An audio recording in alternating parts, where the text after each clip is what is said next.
okay, this burn is hot. Oh, it's getting really hot. And then I put it down. In that split second, I knew this burn is not going to leave a mark. It feels really super hot and it feels like it's going to burn my finger off. But I know the amount of time that my finger is exposed to this pen is so short that it's just pain. If I overreact to this pain, then I'm going to make the situation a lot worse. If I can just endure this pain, dinner will be intact and all is good.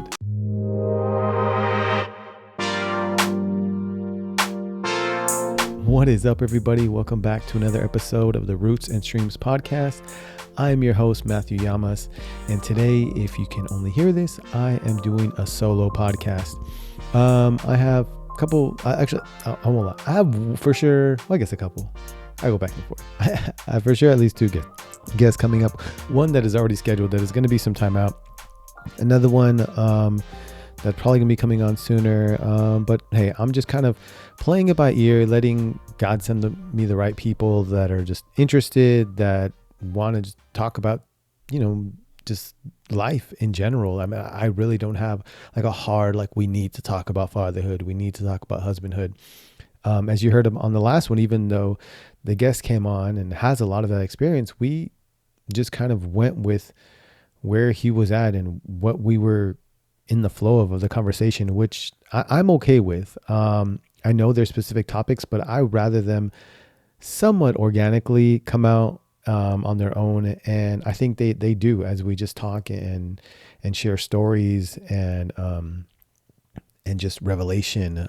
So I hope you've been enjoying this season so far. Like I said, there's other guests to come. Today is a solo episode. And I know there's like a handful of new followers and people that probably most likely have not watched the first episode of this podcast, which I kind of lay out how I did this all, from discipline and not discipline, of obedience, of God telling me that this is something that had been on my heart, and I had something like, I should start this and it could be good for other people to hear and to learn from the stories that I share here and other people have to share.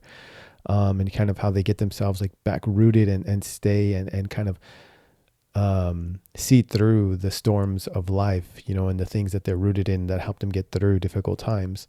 And so, if you haven't watched episode 1, I highly recommend it. I know it's somewhat sensitive topic, but again, the reason why I mentioned this is because you're kind of wondering if you watched this because you saw somebody that you knew that came on as a guest, but you haven't really watched beginning episodes. Like, why is he doing that in some random bedroom? Like, why are there like inanimate objects like over there? This is my son's bedroom. I'm using the camera that's on my computer, and I just started thinking about these things, how there may be some people that aren't really familiar with the backstory and why like the settings like this, and to just tell you, I'm building this thing while it's in the air flying, and didn't want to let, not having a great like 4K camera stop me, or having the perfect background and room to record this in. I record this in my son's room because this is where I share my office space. We live in a 3-bedroom house. I have 4 kids, two, and then me and my wife. And there's like right now, there's my youngest son who's running around with my mother-in-law, and things are going on. So it just kind of works out to have it in this room. I feel comfortable. And that's just a little background of, if you're new to this podcast, a little bit of just some context of why it looks like this and what's going on. And I just want to continue to record every Friday, whether it's by myself or with the guests, and just share the things that are on my mind, and kind of what I've been processing throughout the week. Because typically I'm doing some kind of Bible study or something, or good conversation comes up with other people. And for this episode, this is probably one of the first times where the previous episode kind of stuck with me. So Carlos, who was on the last one, talking about adversity, and when we talked about a handful of things, we talked about, his upbringing in Chicago, his dad being a minister, and how God really turned his life around, and being raised with 9 other brothers and sisters, and then we kind of stumbled into talking about LGBTQ because of the 2 commandments that he really said, you can scared of everything else, and just love God and love your neighbor. And we stumbled into that for a while. So hopefully, at the very least, it was entertaining or interesting. And it's definitely a topic that I've been wanting to share a little bit about where I'm at with it, or my take on it, but not one I would want to talk extensively, not because I'm afraid of it. I just don't have I don't think I have enough or strong enough background or enough to say on it. But it was interesting, and hopefully nobody was offended. And if you were, hey, well, let's talk about it, hopefully in a way that can just, be open and not debate about it, just talking and be curious, and not offended. But one major one that came up was adversity. And Carlos talked a lot about how this generation, right, this young generation that's coming up, they're too insulated. They don't have it hard enough, or they don't have enough adversity that's making them stronger until and they don't see enough challenge that can really help them build a drive and a desire and goals and dreams, because they've been through so much. So they know how to work through hard times. They know how to go for things that seem above and beyond, because they've, had some failures and had, some scars and some rough patches in their lives. So they know how to keep grinding and moving forward. And I thought that was interesting. I hear that probably a lot. And I think just honestly, it was even watching it back. I wouldn't say it dawned on me as we were talking, but as I watched back the episode, I think, he really has a great point, and one that I tend to not necessarily accept or agree with, because I don't know, I just don't. Sometimes I can kind of give pushback of life needs to be hard and you need to learn the hard way. And I'm like, hey, be patient with me, and love on me, which is kind of my, where my starting point most of the time. And I want to have a lot of grace for people, and I think we should. But there was something too, when I was listening back to it, that really made me think, and it kind of built out some structure for myself for today. So if you see me looking a little off screen, just looking at some notes. But I'm wondering, for you, what comes to mind when you think of adversity, either personally, culturally, spiritually, and has adversity built you, or have you tried to avoid it at all costs? And maybe it could have shaped you, and you keep putting it off. And, so thinking about it in adversity in that sense, it made me think of how, I think some parents, and including myself, want to shelter our children so much, and we shelter ourselves. We like to live in a way where there's not that much friction. We try to, right? We try to keep our job, and that's a good thing, and make a certain amount of money and keep a level of comfort at all costs, right? Because we don't want to go through more adversity than we think we should. And so the same thing with our children, try to make this path for them that just seems okay, if you do this, and then you do this, and then you do this, then everything will be good. And then you have a good life, and you never have to experience any pain. And it just really made me think of is adversity needed? One thing that we quoted, and Carlos was quoting a bunch of Bible, was count it all joy. That's what he said. So in that verse in James, James chapter 1, verse 2, it talks about how count it all joy, in the face of all your trials, right? Of many kinds. And so I would have to believe that if we're counting the trials and adversity as joy, then that means that hopefully it's building us up, right? It's helping us to get stronger mentally, or to prepare us for situations that we can't see yet. And then I read about it, again, it just kept coming up. Then I read about it again in the book that I've brought up called Fully Alive, by Elizabeth Oldfield, where I'm in the last chapter. Guys, I'm about to finish the book. Whoop, whoop, finishing books.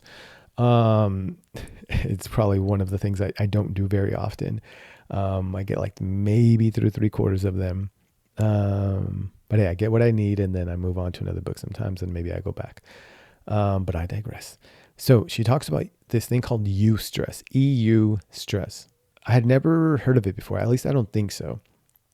And it's what psychologists have found that is a certain amount of stress, right? Not maybe, of course, we don't want to be under any stress, but I would imagine there's certain amount of stress that are just super unhealthy, that are depression, can be lethal. But there are, from studies, a certain amount of stress that can be compared to when we work out in the gym, right? When we want to grow stronger muscles and bigger muscles and just ones that can lift more, we have to stress our muscles. And I remember learning, right, when I was lifting weights more often, about how you want to tear. You want to get micro tears in your muscles. And even thinking about that, like, that's crazy. Like, we're tearing. A lot of times when you think about tearing something, you think about, even recently happened to Jason Tatum, which is terrible, how he tore his Achilles ankle, right? We don't think about tears in our body as good things. But I guess there's this phenomenon that happens in our muscles that when we stress them out, when we get them so exhausted to the point where there's pain, right?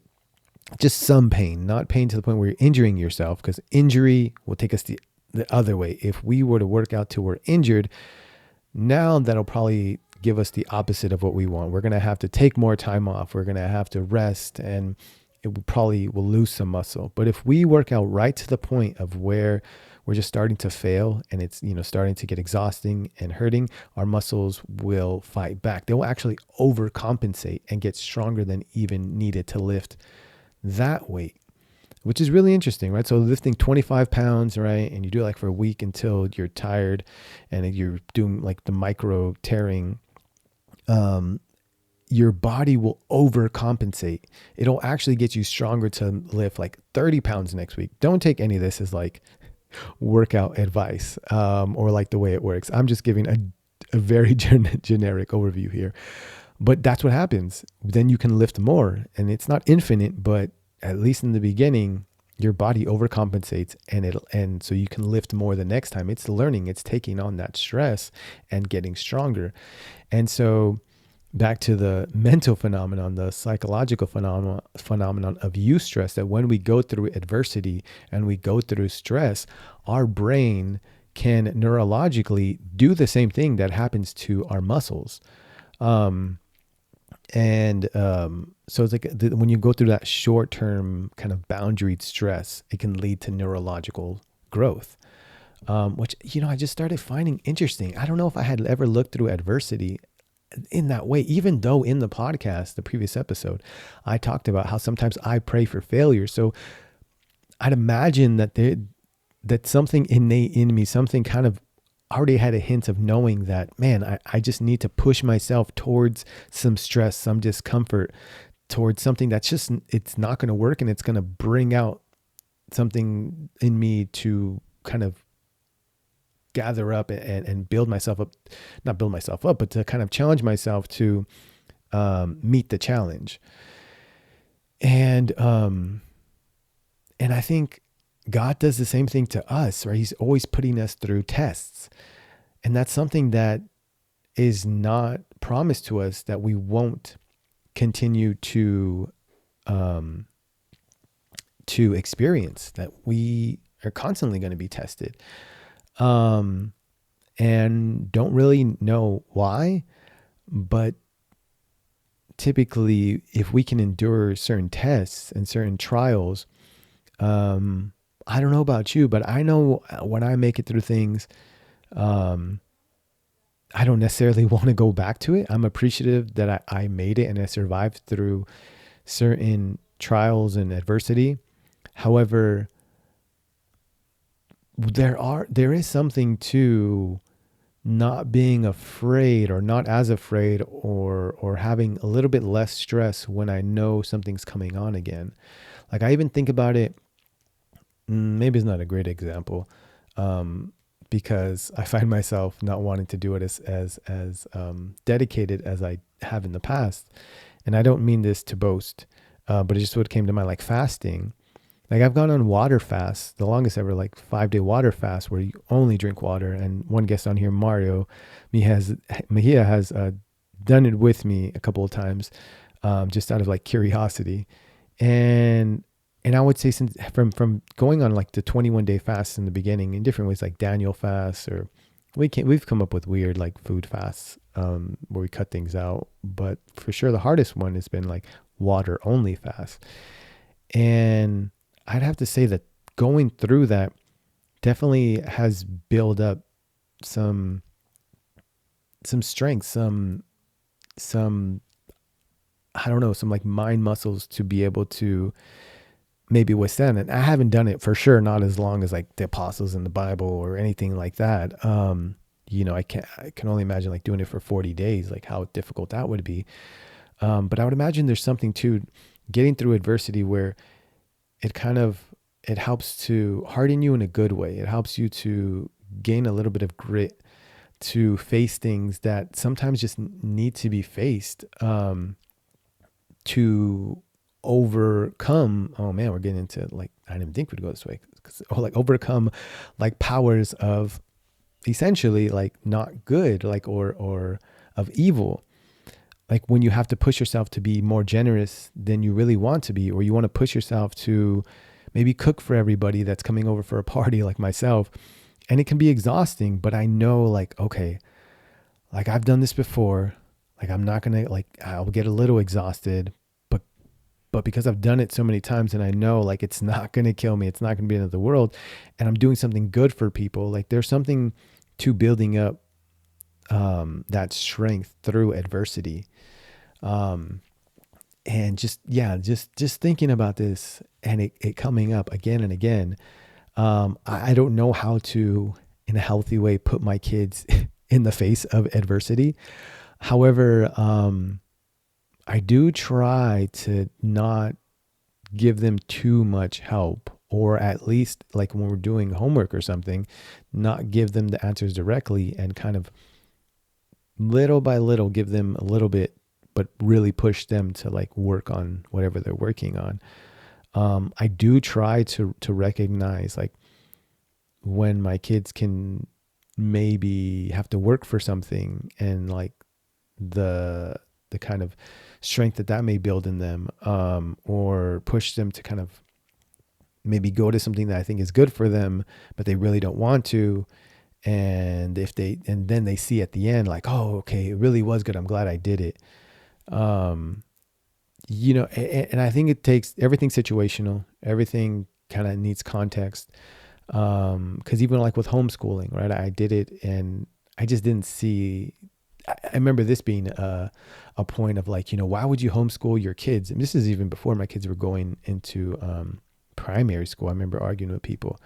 I'm like, I don't really want them to have to go through being bullied. And it's like people saying, well, being bullied and dealing with, people that you don't get that are, I don't know, that want to bully you. Like that's like something that can help you grow and that, will give you character. And I'm like, I'd rather just skip on that character. And I think that's kind of controversial. And then we can probably unpack that.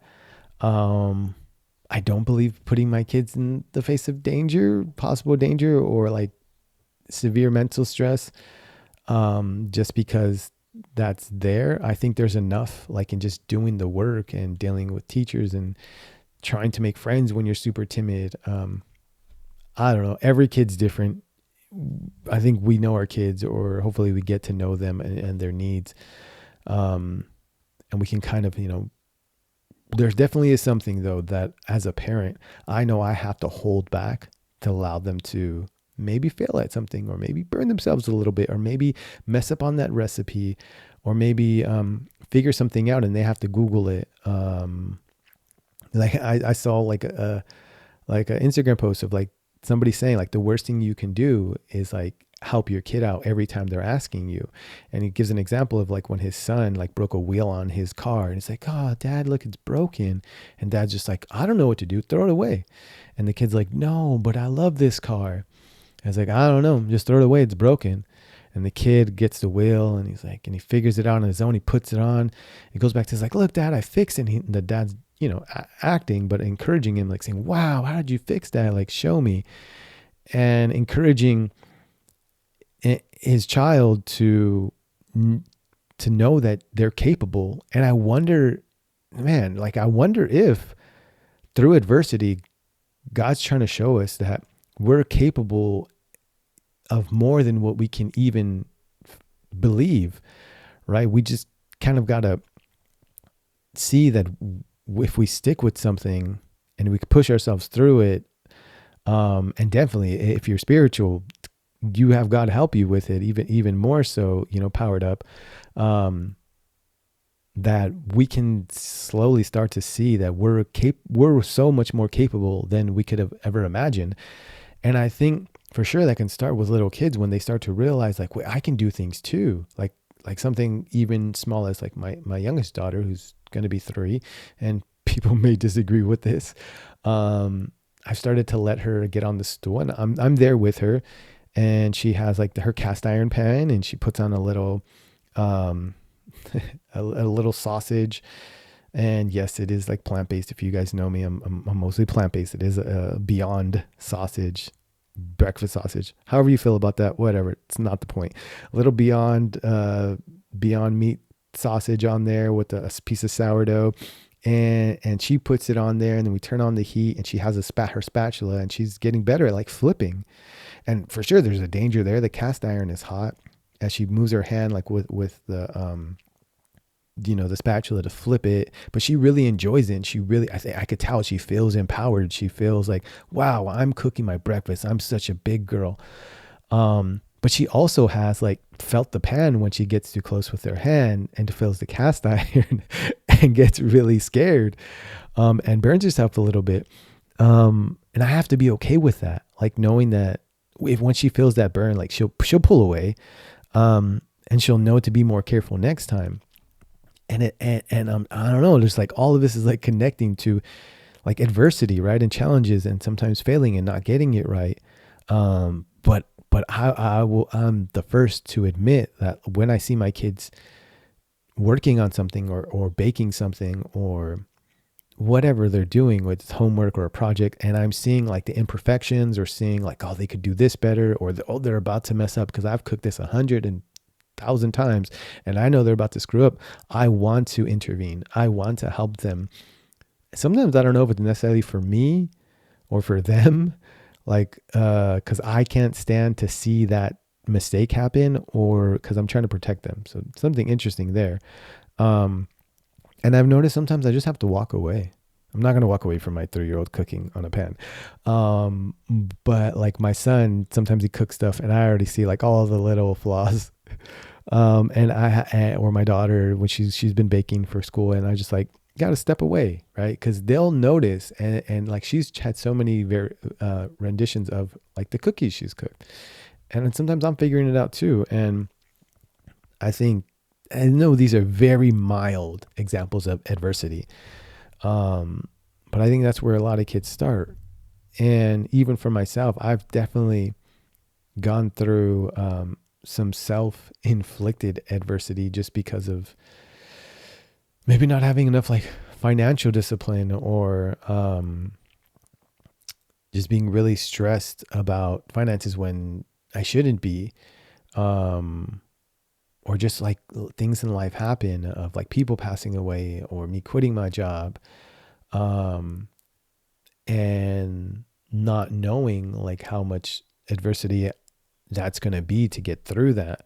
But I think for me, one of the things that helps is like, if I know that I feel like, okay, I've prayed on this, I've got counsel on it, I feel like God's given me the green light, then I'll go forward with it. And I have a lot of support in my life as well. And I know through like that somewhat sheltered, somewhat kind of stress with boundaries is an adversity that can definitely make me stronger, and it totally has. And it kind of shifted my mind on how like getting through things. I think people oftentimes talk about getting through their adversity. They always want to like share it with somebody else and share their story. And, I hope this story helps to inspire somebody else to, help them, get through it. And I wonder sometimes if, not to say that like we shouldn't be sharing our testimonies and we shouldn't be inspiring people, But I wonder if it could be to the extent where we're trying to get them out of it, or we think we have to, or we think that us sharing, our story will relieve them of their adversity, relieve them of the challenge. I think sometimes maybe that can rob people of the lesson that they're learning. And don't get me wrong, people want out. Like if life is stressful, life is anxious, it's bringing on anxiety. People want out. They want things to be better. And I want out for people for sure. But I also think that we also need to hold space for each other to learn and to grow. And maybe sometimes it takes a little bit of stress, but at least, you can know that that person that has been there before is right there next to you and telling you, it's going to be all right. Like, just keep on moving forward. I know this is a difficult time, but it's going to be all right. And I think that can be helpful. That is very important. And to just share like what you're going through. One thing that came up, and I was sharing with my daughter, like at the dinner table, and my wife, and I think this probably happens to like when people come up with sermons or pastors and stuff. Cause, it just seems like something that happens often as like, I'm thinking about this topic and kind of preparing my mind to talk about it for this episode of adversity. I'm cooking, enchiladas. And enchiladas, the fine stuff for me is like put cheese on top and I throw them into the oven, have it set for 400 degrees. And as I'm pulling out the enchiladas, something, just really interesting. And it's so interesting how sometimes situations and stories like that can connect like to what you're thinking about, at least for me, thinking about this adversity thing. I have a kitchen towel, and it's probably not the best tool to use to pull something out of the oven. It's a thick one. And if I fold it enough times, like it can guard my hands from the heat. I know you can totally get like an oven mitten that protects it completely, but, I was trying to be quick, and, I've taken a lot of things out of the oven. Like I have a good amount of experience cooking. So I fold the towel and I'm, putting it over the container that I'm pulling out of the oven that has enchiladas. And as I pull it out, right, there's a part of the towel that I didn't fold, or it was kind of just like only had one fold, one layer. And my finger was kind of touching the pan as I'm taking it out. And I feel like the burn on one of my fingers. And then it dawns on me how if this was my first time baking, and this was my first time pulling something out of the oven, and I did this and I felt the burn on my finger, or I was perhaps somebody who just really doesn't like to feel pain and hasn't felt a lot of pain and hasn't really ever been burned in my life, and it was the first time I have ever felt heat on my fingers, I probably would have reacted, and some may say overreacted, and dropped the plate on the floor and said like, and just screamed and felt that, because it was a 400 degree oven. And so I felt that burn for sure. And I felt it was very uncomfortable. There's times where I have a hot plate and it feels like a little hot. I'm like, okay, this is okay. It's not going to, get too hot. I won't feel any pain. I can carry it a little bit and like, just, put it down. No, this time as I'm like halfway through bringing it from the oven to the counter, I feel it and like, okay, this is too hot.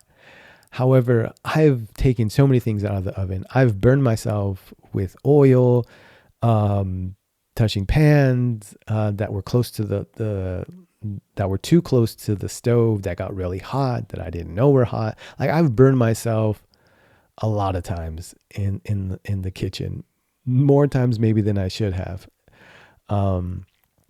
And I think going through all of those lessons, I don't want to burn myself. These are just things that happen. And you can say whether I'm clumsy or just not safe enough in the kitchen, whatever you may say, or opinions you may have, they're probably true. But because I feel like I've touched so many hot things, when I felt my finger burning, I didn't overreact. I didn't, drop the plate, because in my head I'm thinking, if I drop this plate, it's a bigger mess. It's going to be worse. Like I'm going to drop it. It's glass. It's going to break everywhere. I'm going to have to figure out something else that's for dinner. Um, and this is really quick. I want to say like taking it out of the oven, putting on the counter was maybe like 2-3 seconds. And in between there, I felt that burn and knowing, okay, this burn was hot. Oh, it's getting really hot. And then I put it down and knowing, but in that split second, I knew this burn is not going to leave a mark.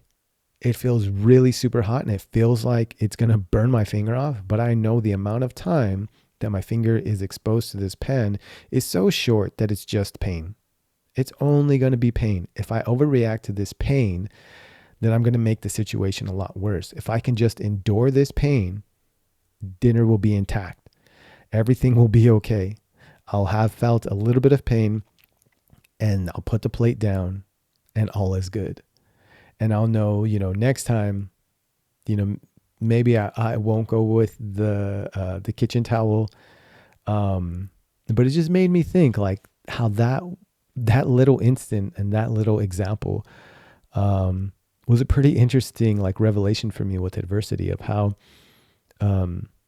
maybe in the beginning we do make a big deal and we do drop the dish and we have to make dinner all over again.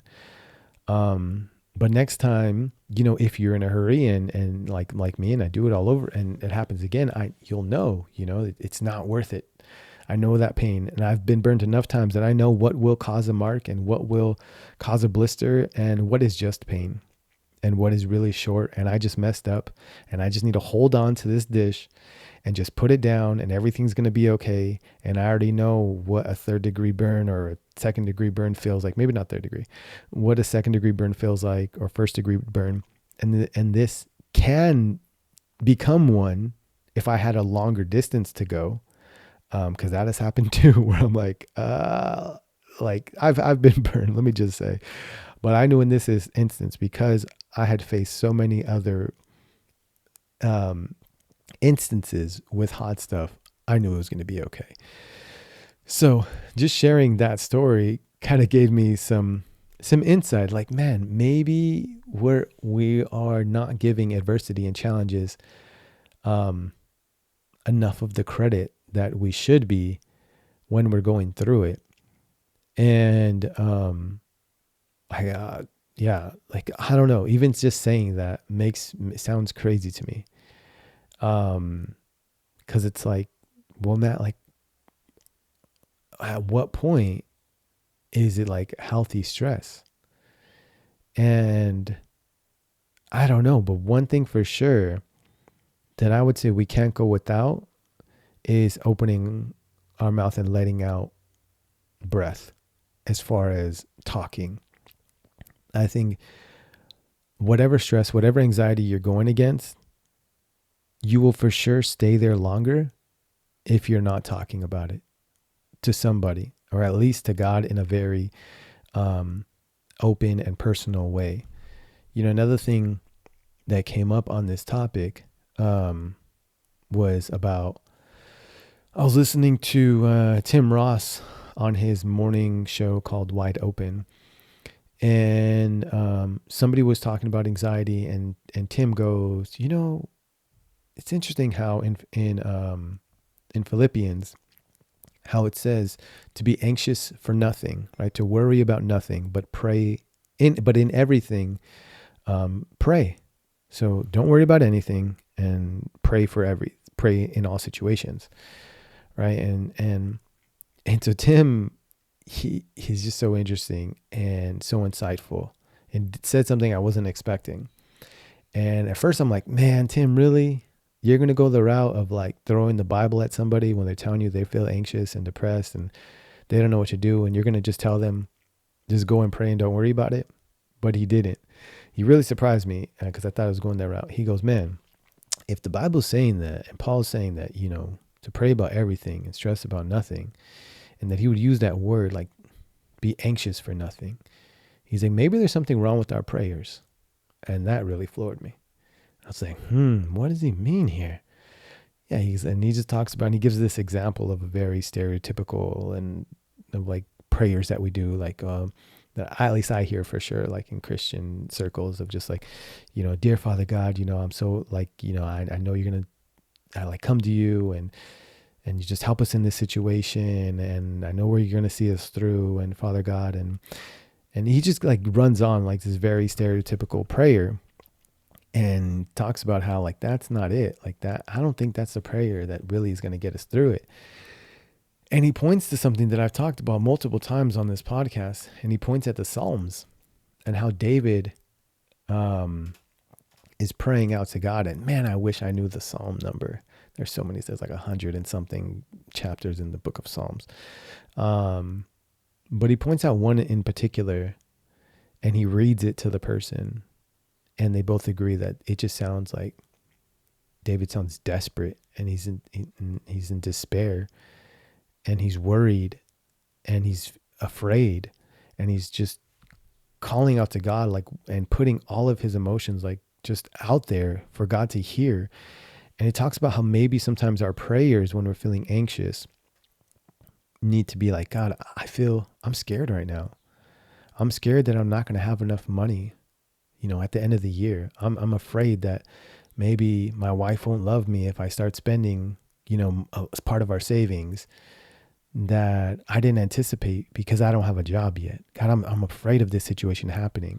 And that's legit. Like the thing I just said right now is a legit fear. And I think coming to God in the same way that David is coming, talking about how his enemies are breathing down his back and he can't sleep at night. And people are dragging his name in the mud and just like all the things. And it's like, maybe our prayers need to sound more like honest, open, vulnerable conversations with God rather than just, following a script or saying the words that just we think we need to say. And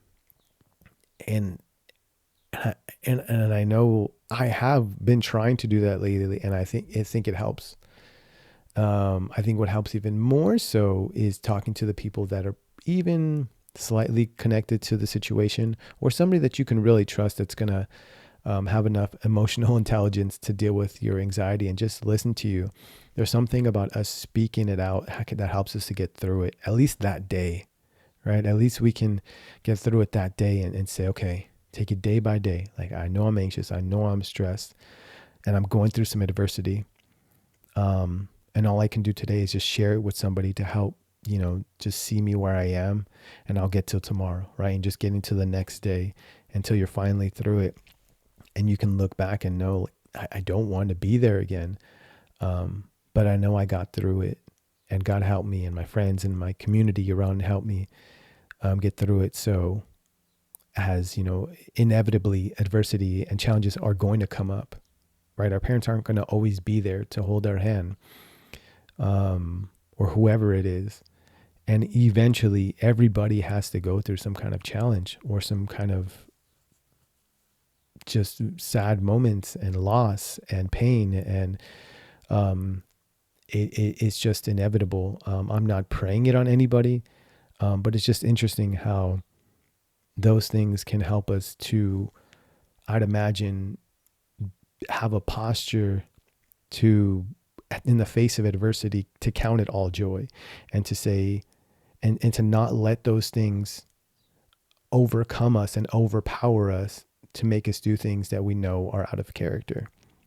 Right. So like in financial stress, I could totally like try to take it out on my wife or be mean to everybody or act like it's somebody's fault, that it's not their fault. And just like cursing out, anyone who talks about the economy or being angry with the church or being angry with my kids. Cause I think or just taking away my generosity, right? I think a lot of times those emotions, though, when we're going through rough patches in our life, can definitely push us in that direction. And it takes us out of character. It takes us out of really, bringing heaven on earth. I know that sounds super theological, but just like bringing goodness, bringing generosity and joy and love into our lives to share with others. All that adversity can challenge us to see more weight on the anxiousness and stress and despair than when we get faced with an opportunity to maybe give somebody $20. All we think about is I don't have it, or we so stressed. Like when my son asked me to play video games with him, all I can think about is how stressed I am. It's like, you know what? No, I just want to go lay down. Instead of like, no, I'm going to take a moment to play with you and maybe have a good time and try my best to share some joy with you, even though like things might not be perfect in my life. And I think like when we do that, we're fighting up against some powers. And I'm actually doing a Bible study that I feel like this is pushing me in that direction, but I'm not prepared. And don't see myself going down this path that much. So I'm studying Ephesians right now. I'm doing a Bible project Bible class.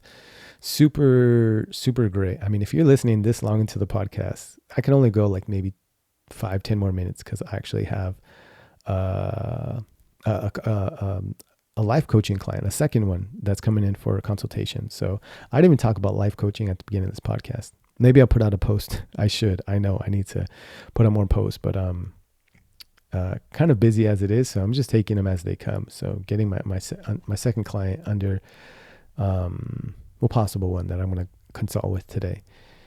Oh man, I got off topic, but I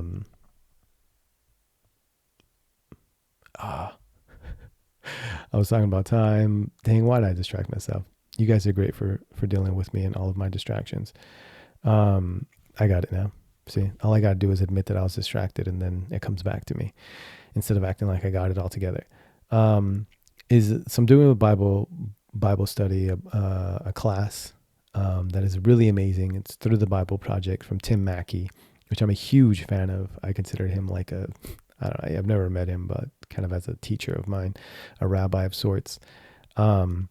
It's on Ephesians, and in a part right now, it's just talking about the powers, right? The powers, and talking about like the physical and spiritual ones, like how it's just all mixed, and how in Paul's worldview in the Bible, where he talks about the powers, like the evil and good powers, like how they're, to him, that it's just all connected. And so, right, when we can come up against, right, some of those powers of that are maybe telling us like some maybe social norms and economical norms and expectations on you, right, that seen like that as like a force that is putting anxiety and stress on you. We can fight that back with a power of like joy and love and like I'm enough, and I don't have to like let that influence me to be kind to somebody that day, right? To be generous to somebody. It's just interesting. I won't dive into it too much. It probably doesn't make any sense what I'm talking about right now, but I found it interesting how that just correlates here a little bit. So yeah, adversity. It's just really interesting. You know, I want to be more aware of when I can invite it in a healthy way, especially as my kids are younger, to challenge them, to allow them to see that they're more capable than they realize. And to, you know, not overtly hold their hand. I don't want my kids to feel like their dad doesn't care for them or is not protecting them or supporting them. That is far from what I would want. I mean, I think it's important to stay by their side through it, or know that, hey, if something does go wrong, like dad is right here, right? If my daughter drops the spatula on the floor and she wants us to flip it, she knows, okay, dad's going to help me pick up the spatula and, you know, wash it off and we can continue cooking. Or, you know, if I burn myself, you know, someone's going to help me like get bandaged or something, or accident happens. I think it is good to have support. And, I think that's why it's important to have like community, right? Because life is already hard enough to do it on our own. And oftentimes, like, if you are in the kitchen by yourself and you burn yourself, right, and you can't really, and you're just in a lot of pain, I think crying out for help is a good move. We might feel too prideful or embarrassed to ask for help. But I think it's important to know that in the face of adversity, we can ask for help.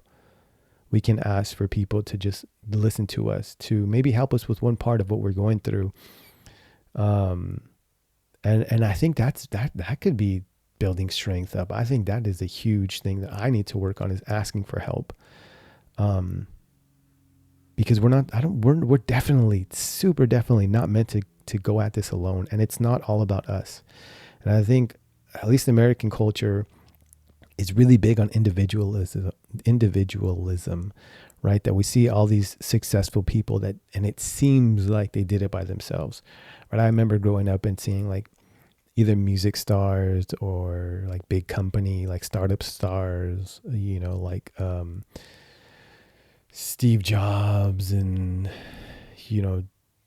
people like that it seems like they did it all by themselves. And so we're thinking like, we got to come up with this, a great idea by ourselves, which is so far from the truth. And honestly, I don't think that's how we were built or made to exist, is to carry things all by ourselves, right? To come up with all the ideas and have success all by ourselves. I think if anything, if adversity is pushing you to connect with more people, that is huge. And you actually do it, like you can build community. You're going to build friends that have helped you get through the most difficult times. Like think about those bonds that we're building. Like now I'm getting somewhere like completely different on it, on the adversity. And I just think it's something worth chewing on. And I may bring it up more in other podcasts, to think about adversity. And I definitely don't think that, we need to go through it just to get ourselves like more stern and more gritty and just like, I can take on the world. I think it is important though to build some kind of endurance and to know that what we're capable of, and that we're capable of more than what we can even realize in the moment, and also to have a perspective of have hope that things will work out, and to build community around the things that we need help with. So I don't know, you guys kind of just listening on me unwrapping or continuing to peel away at this idea of adversity being a good thing, and whether or not some parents are keeping kids from it and them injustice perhaps, but I totally get it. I totally understand not wanting to allow your kids to go through pain, and it's a form of protection, right? Which is a form of love. But maybe we need to kind of rethink that. And instead maybe wait for them to ask for help, or push them a little bit, or maybe walk away and let them try something on their own. I don't know. But for sure, let me know what you think about it in the comments. DM me. I love to continue the conversation with future guests, with anybody I come across. But adversity, do you allow yourself, or what is your take on it? Do you think this generation does not have enough adversity, or maybe they have too much adversity? I don't know. But yeah, I hope everybody enjoyed this podcast. If you've listened this long, I know that, you were just super into this chat today, and you were just, into this podcast. And I love that. I love that, you're listening, and, just a fan, and I appreciate you. I appreciate just all the likes, the subscribes, just the interest, the conversations that happen after this. So I hope this has served you. I hope it's helped you to think about this topic a little bit more, and to help, yourself, your loved ones. And until next time, everybody, peace.